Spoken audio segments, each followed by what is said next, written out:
All right, welcome back. Here's one that's a little bit different.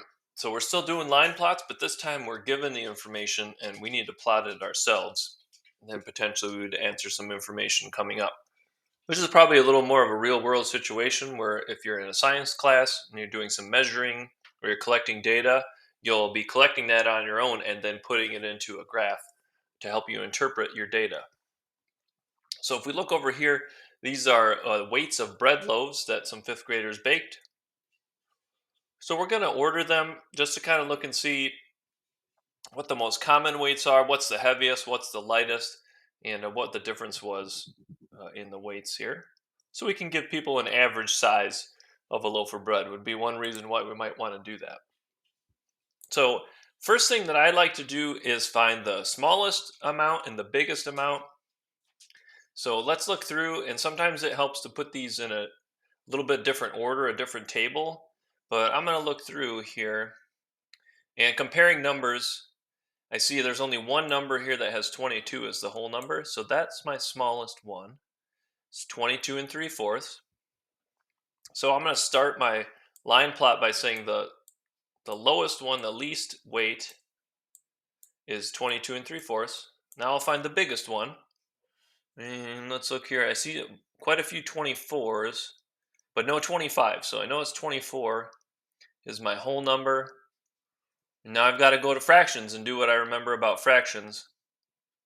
Well, I see a 24 and a fourth and 24 and a fourth. That's the biggest ones I see so far. Oh, here's 24 and a half, and a half is bigger than a fourth. So 24 and a half is my heaviest weight. The next thing that I want to look at, so I have both ends of my line plot. The next thing I want to look at is what are the differences in sizes. That's going to help me determine uh, what kind of numbers I want on my line plot. So if I look here, I've got 24 and 3/4, and then or sorry, 24 and a half, then I have 24 and a quarter, then I have 24, then I have 23 and 3/4. So in other words, it looks to me like the differences between the values are in 1/4 spaces. So if we go from 24 and 3/4 to 24 to 24 and a quarter.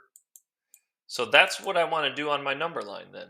I'm going to start at 22 and 3/4, and I'm going to add 1/4 of an ounce till I get to 24 and a half to fill in my chart. So there's 22 and 3/4. My next one's going to be 23. Then it's going to be 23 and 1/4. And even if these values are on the line plot, this is will keep it even and a little bit nicer to look at. So 23 and 1/2, 23 and 3/4, 24. It's worked out pretty good. And this one's going to be kind of a squeeze here, 24 and 1/4. So mine is a little bit small. It's kind of tight because of the numbers here, but I think it will work. And we just have to make sure that it's clear what we're doing. So this making it as neat as possible is helpful. Okay, so I'm looking at 22 and 3/4, and I'm going to mark these off as I see them. I've got one of them, so I'm going to put one dot here. I don't see any more, so I'm kind of done with that. I'm going to go to 23. Well, I don't see any, so I'm going to leave 23 blank. Okay, I'm going to go to 23 and 1/4. I see one here. I'm going to cross it out. And I only see one. Okay, so I've got one. That's 23 and 1/4. I'm going to put one dot above there. Go to 23 and a half.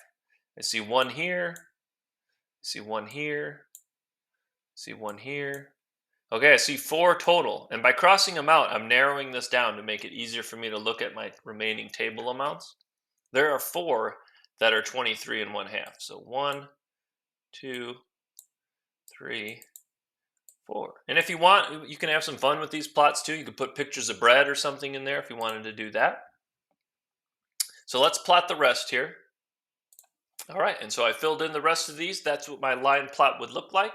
And now I can compare that data.